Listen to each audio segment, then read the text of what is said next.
Welcome to Talk Commerce. Think about the last time you placed an order on an e-commerce site. You get a confirmation email and what's in it. Usually only shipping and fulfillment information. Most online stores provide limited information and miss an excellent opportunity to upsell customers when they are not expecting to be upsold. Irina Poddubnaia tells us how her solution helps store owners maximize their transactional emails and turn them into marketing contact points. Brent and Irina talk about the things that many store owners miss and point out opportunities to sell more stuff.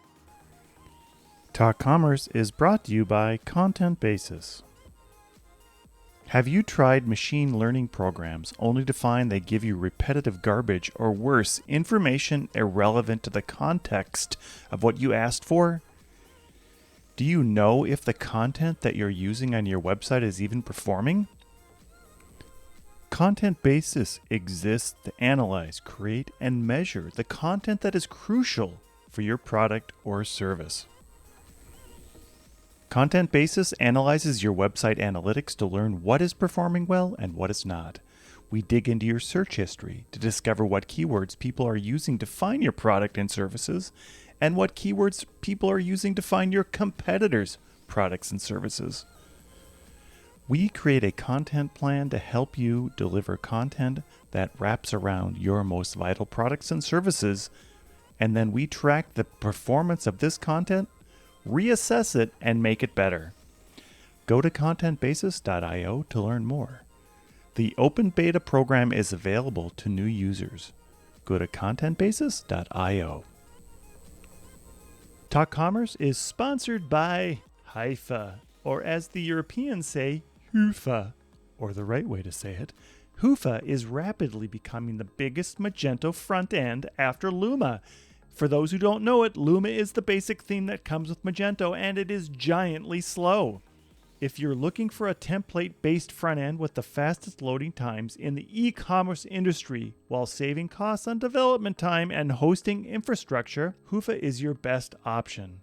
Everybody loves a fast site, including Google. Improve your Google ranking and conversion rates and make your customers happy. Learn more at hyva.io. That's hyva.io. My name is Brent Peterson, and I'm your host. Please remember to subscribe wherever you download your podcasts. And now, Talk Commerce. Welcome to Talk Commerce. Today I have Irina Poddubnaia. Irina, please go ahead, introduce yourself, pronounce your name the way it's supposed to be pronounced. Tell us what your day-to-day role and maybe one of your passions in life. All right. Thank you, Brent. My name is Irina Poddubnaia. I'm from Bulgaria, and I'm the founder of TrackMage.com. We help entrepreneurs with post-purchase customer experience. So basically everything that happens after the buy button is pressed on an e-commerce store. And when it comes to passions, right now it's public speaking and everything that's related to speaking and singing as well. So that's one of my passions right now. Oh, awesome. Are you going to sing for us? Well, it depends. What do you want to hear? We'll leave it right to the end. So I did warn you that I have a project called the Free Joke Project, and maybe we could do the Free Song Project next. But we'll do the Free Joke Project. All I'm going to do is tell you a joke, and you can tell me if that joke should be free or if it's one that we could charge for. And since you did mention singing, I found a joke that has at least some reference to singing in it. Here we go. Did you know Mortal Kombat is based on an old Scandinavian church song? It's a Finnish hymn. That's a good one. I don't know about if you should charge for it, but that's a good one. All right. I'll just one more quick one. Why is Pavlov's hair so soft? Because he conditions it. Yeah, I know. They're all really bad. I apologize. All right, so... I wouldn't say that they're bad. I'm just saying that, yeah, this is like the high-end intellectual humor. It's not just like... It's only for SaaS founders. Right. It has to be smart people. All right, so let's talk about...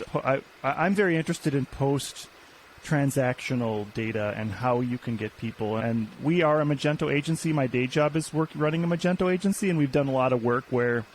in the cart, even after they pay, we sometimes customers will like to hold that transaction and get them to buy something more. So tell us a little bit about your company and how it helps people post-transaction. So what we do is basically, I can just start from the beginning. And why they do that? Because the conversion is from 5 to 10% of extra sales just from looking at the order status. So we helped, we literally just took this functionality and made it available outside of Amazon. So you can plug it into your store that's built with Shopify, WooCommerce. Magento is in the plans. We don't have a direct integration, but we do have an integration with Zapier, so it's possible to pass the data. So what it creates is it creates a tracking page where customers can see additional products, the actual information about their order and when it's coming to them, also the brand and social media accounts and delivery information, whatever you want to put on the page. It's 100% customizable, and you can change all the bits and pieces of it. So it's a drag and drop builder where you can literally just customize everything. So one other thing that I didn't mention is that also those pages, they have localization. So if a customer is from a different country or if you're shipping internationally, you can just customize the page specific language that's region speaking, because we support customized emails as well. So emails can be in their local language, when the tracking page can be in the local language, so the entire thing. So what TrackMage does is we are helping the customers not only understand that the package is coming to them, but also to see additional products while they are browsing for the information they were actually looking for. So that's how we help e-commerce stores reach the communication gap and also lower the customer support load, because people don't have to ask the question, the failed question, like where is my order, where is my package, that overloads customer support in e-commerce. So they don't have to ask because it's already answered. So tell us some numbers. Do you have some hard numbers that kind of show how successful this is in terms of it brings a lift on post-transactional purchases by 10% or 15 or whatever that number is? And then the secondary part of that question is, do you rely on discounts or coupons or anything else to bring in, or are people just buying straight up? Okay, I can tell you about our numbers currently. The first thing that we measured is the open rate for the post-purchase emails that talk about the status of the order. So basically, we've seen the open rates around 60%. So that's way higher than any marketing emails that you could see. Another thing is that, from those emails, they visit the tracking pages 1 or 2 times per day. When they are actually actively waiting for the order, instead of just going for the email every time, they just save the link and they go and visit it 1 or 2 times. So during that time, there are sliders. So what we've seen that when the sliders were, the conversion rate wasn't that high. It was around 4-5%, it was on the lower end.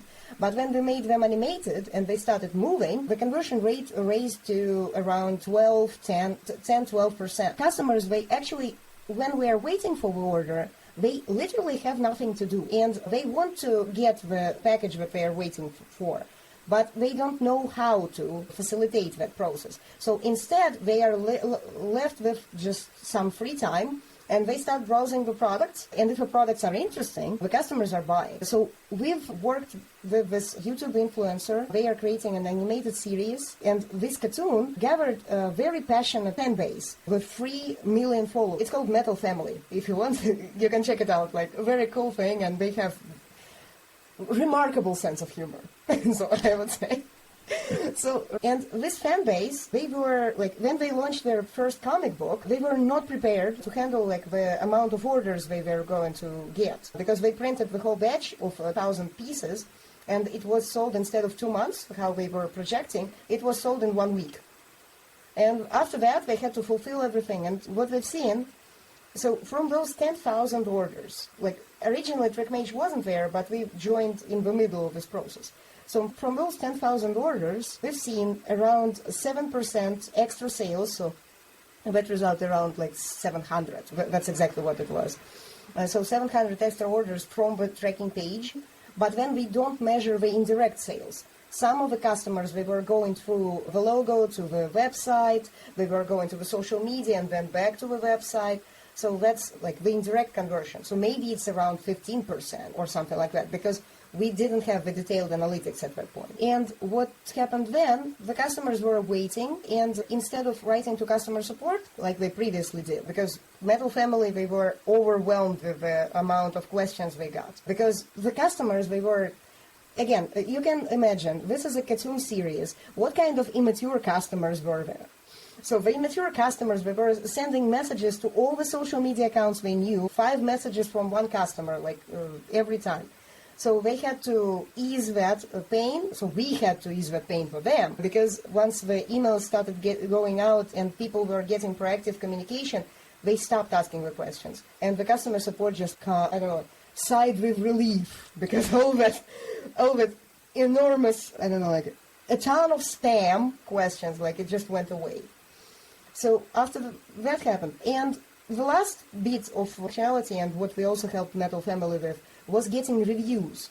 So at the end of the purchasing experience, when the customer actually gets the order, they experience this, burst of endorphins when they open the package and they finally see the thing that they ordered. And it's the perfect moment to ask for a review, because in most cases, what I've seen with e-commerce stores, they use just timed automation. So in 2 weeks, there is an email that goes out asking for a review. But what if in 2 weeks your customer hasn't received the order yet? And that happened to me a couple of times when I ordered from China or sometimes from US. It literally, it asked me for a review when I didn't yet get the product. And then I'm fighting with the customs to get it out of post office. The idea is, so what we did, we configured the automation, the standard one, and it started asking for reviews. And every 5th customer left a review around 5 stars. So that was 2,150 reviews from 10,000. That's enormous, I would say. And those reviews, they can be used on the product pages, on the store itself, and on social media. So there are a lot of ways how you can capitalize on social proof. So the social, is that how you leverage other customers to bring in more customers? Yes, and we have one feature that is the killer feature, but it's not yet. Then the customer review is 4 stars and more. I think we're going to make it configurable so that you can adjust the threshold. So if review is positive, we will ask the customer to share it on social media. With rich media, for example, like video or a photo of them interacting with the product. So that's going to probably get some sales from TikTok. I've seen some companies that were capitalizing just on, you were going to post the review anyway, how about you get some money from the brand that you're posting it for? So, yeah, there are quite a few companies that are focusing on TikTok commerce. Yeah. Are you focusing then on so they get an email and then they go and open up the email to go to the custom tracking page, or is the custom tracking page that you're generating automatically there right after checkout? The custom tracking page is going to be available the entire time. How it's set up, technically, when the store signs up with TrackMage and they install one of the apps or they just configure an integration with a third-party tool, they will get the tracking page inside of TrackMage. And you can create multiple tracking pages, by the way, if you are promoting different things or if you have different brands, so you can configure tracking pages for every occasion. And that tracking page, it's standalone. You can put it on your custom domain or you can use TrackMage domain, and you can plug it in anywhere. It's responsive, so on mobile and on desktop it works seamlessly. So the idea is that page is always there. But the content, based on who is looking at that page, changes. So they can look by the order number or by the tracking number that they got, and if they don't remember both, they can enter their email and they're going to get an email from TrackMage that's going to send them their tracking page. So this way, this is a security feature, because if we were allowing them to just look up any email, that's not very secure. Yeah, that makes sense. I'm interested in your own journey. In your bio, that you moved to China without speaking Chinese, and you ran a fulfillment company, and then you've launched the SaaS company remotely without any funding. Tell us a little bit about that journey. How did you end up in China, and then are you back in Bulgaria now? Yes, I'm back in Bulgaria for the last 6 years, and the journey to China, it started just by me feeling adventurous, because at some point in my life I was just working in an office. I was selling frozen berries in bulk, so it wasn't a very exciting job, to tell you the truth. And at that point I thought that I knew everything about commerce and how the deals are done, because I was selling everything in trucks and even higher amounts. So we have never sold any ships, by the way, because that's a lot, but the trucks, yeah. And I thought that I understood everything, like the bills of lading, how the deals are done, how to accept the payments, invoicing, everything. But that wasn't enough. When we came to China, we found the variety of suppliers of everything you could imagine. There were literally plazas, those are skyscrapers of like full to the brim with goods of various kinds, like a plaza for smartphone accessories. That's not an exaggeration. There is a whole city of like smartphone accessories. You could literally just find everything. But what we realized at that point was that it's not about the suppliers, it's about the customers. Because we didn't have that many customers at that point. And when we came to China and we found all the suppliers, we found how to work with them, we figured everything out. We still were forced to understand marketing, to reach out to customers, to do the prospecting, selling, and that's how we were surviving. So we figured out the paid ads, and it was the full experience because we had to survive based on how well the business performed. We didn't take any funding ever. We didn't even know that was a possibility at that point. So that's how my Chinese adventures came to an end when we lost one of our biggest customers, and then we felt overwhelmed with all the operations and packaging the boxes. Because again, for 2.5 years, my main occupation was to go to a warehouse, to accept the goods, to pack the goods, to ship it to the logistics company, to negotiate with suppliers, check. And I even stopped speaking English that much just because we were working with Europe and it wasn't necessary. And I all the time I was exposed to Chinese, so my English kind of went down. So yeah, at some point I realized that's not what I want to do in life. I wasn't born to package boxes. That's not something that I want to do. And that's when this part of this journey ended. And after that, we moved back to Bulgaria. At that point, we were very discouraged because we attempted to create our own business. It wasn't the next Amazon, unfortunately, or even the next AliExpress. It wasn't. And that's when we realized that we could do something with the tools that we developed for ourselves while we were in China. So everything from inventory acceptance, keeping track of all the shipments, keeping track of all the orders, and we just wanted to bring all the experience that we had to a better cause and make it available for our e-commerce entrepreneurs to use. So that's how TrackMage was born, and that's how it's still there. Yeah, it's interesting that there's a lot of great tools that get developed in-house, and then suddenly the entrepreneur who's selling something realizes that they have a great CRM or inventory management or whatever that tool is, that software tool, and suddenly they've decided their old business is no good, and here's a much better business. Do you feel as though branching into a whole new culture helped you be more competitive? Did working in China help you be a better entrepreneur when you went back to Bulgaria? What I definitely can say happened is that I lost my rose-tinted glasses. I started actually looking realistically at the world of business, and it's at the beginning of the journey, we lost unfathomable amount of money. With just purchasing the wrong goods, or just, the logistics partner losing the packages, and who knows what else. We experienced all the hardships of working with people that we didn't know about. And we didn't have experience with all those different products that were ordered from us, because we literally offered to buy anything from China from us. And that was probably a mistake. Right now I realize it was probably a mistake. We should have niched down. We should have just studied that niche, understood the quality requirements, found the best suppliers, and then just scaled that. But instead, we just went broad and developed the tools instead of developing the... But again, that's a learning experience. I will never say that I'm not glad it happened. And after that, I realize how important that is to understand the customer before the supplier, because there are a lot of suppliers, but the customers, they are the backbone of the business. And if you don't have any sales, you don't have a business. That's as easy as that.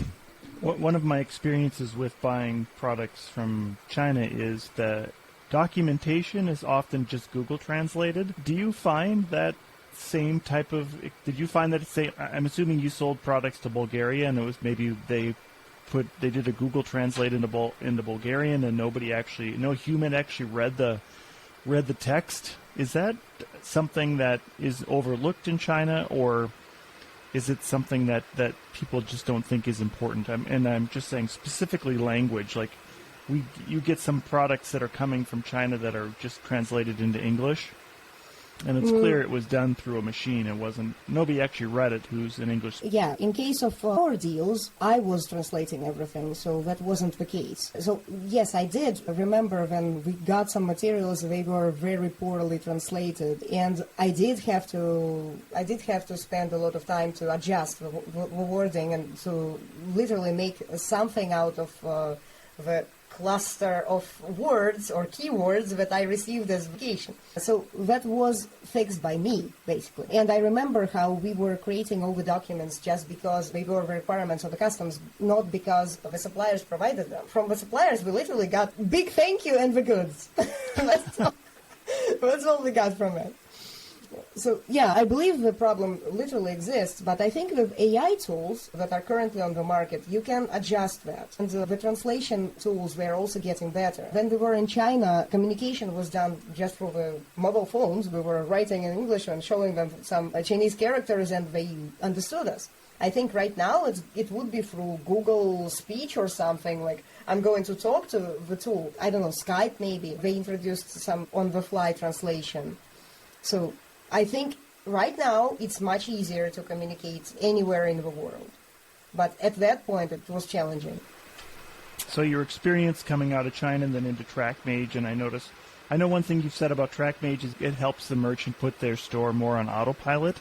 Just can you explain how that works and how I know you've said that there's less customer service involved, but it can't always be 100% auto. That's why we're not saying that 100% of customer support requests are going to be automated, because if the customer has a question about the size chart or about the customs clearance or something was shipped to the wrong location, you still need to have customer support and you need to reply to those customers. But all the repetitive questions, the ones that can be answered by robots, like the where is my order, the Vismo request, that one can definitely be automated. And with automation, literally nobody is going to ask you that question because it's not going to be an issue for the customer. They are already going to know when the order is coming, where is it coming from, what carrier it's shipped through, and also they will have the information about the delivery, the refunds,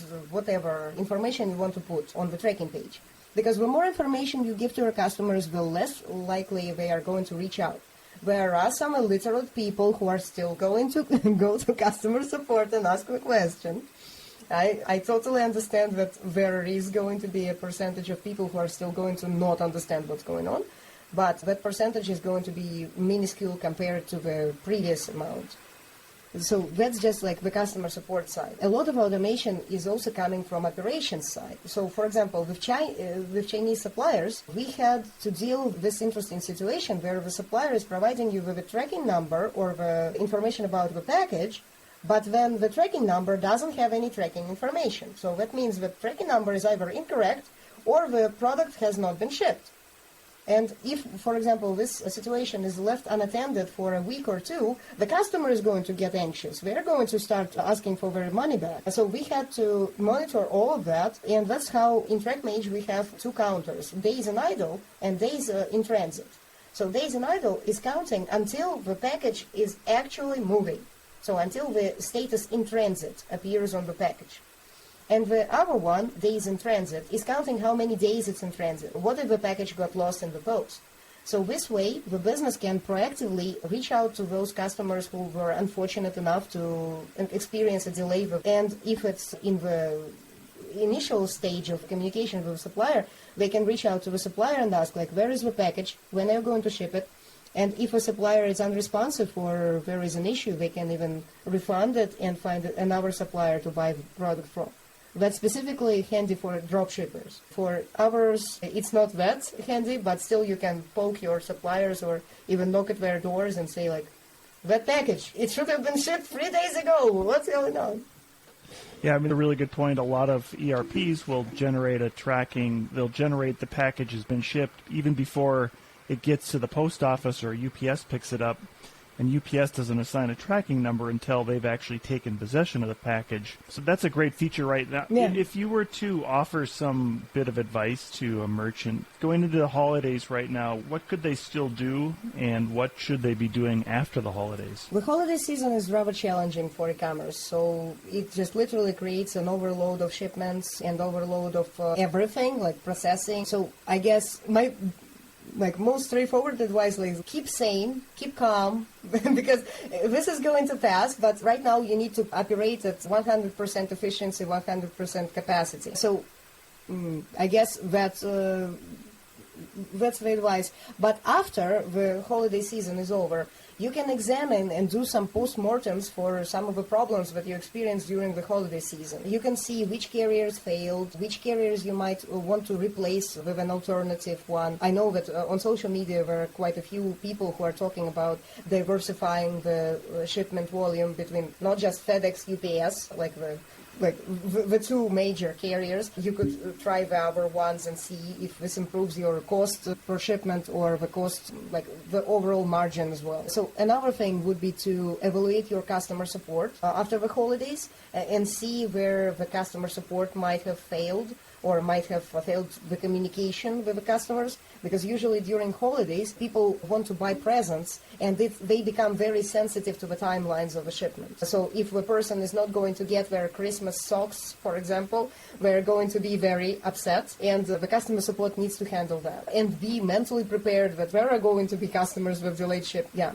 And the most interesting part would be to evaluate your systems overall. So once the holiday season is over, once you see all the weak points where the systems are not working as you expected them to, you can definitely, start evaluating which systems are lacking in your tech stack. Maybe TrackMage is lacking. Yeah, something of a similar fashion, where you can see all the orders and all the operations on one page and understand where you are still not efficient enough. So just basically do the fine-tuning when it's the low season. In January or in February, it's the best time to start implementing some new changes, because during the holiday season, you will not have the opportunity to do that. Yeah, that's really good advice. Never make changes during the holidays or after October, maybe. Code lockdown for people who do on-prem software. Irina, when we close out the podcast, I give everybody a chance to do a shameless plug about anything you'd like. What would you like to plug today? All right. I would like to gift the listeners of Top Commerce Podcast the free resource. It's called How to Get 5 to 10% Extra Sales from Existing Customers Without Spending More Money on Ads or Hiring More Staff. In this book, you can see all the key ingredients for creating the best post-purchase experience for your customer, and definitely you will understand what things are lacking in your current post-purchase experience, and you can either implement them yourself or maybe use TrackMage for that purpose. Yeah. And you can find it at trackmage.com/flywheel-extra-sales. And I hope that in the show notes you can also find that. Yeah, I'll put all your links in the show notes, how they can get in contact with you and of course trackmage.com. Thank you, Irina. Thank you so much for being here. It's been such a pleasure. Thank you for staying up late, and thank you.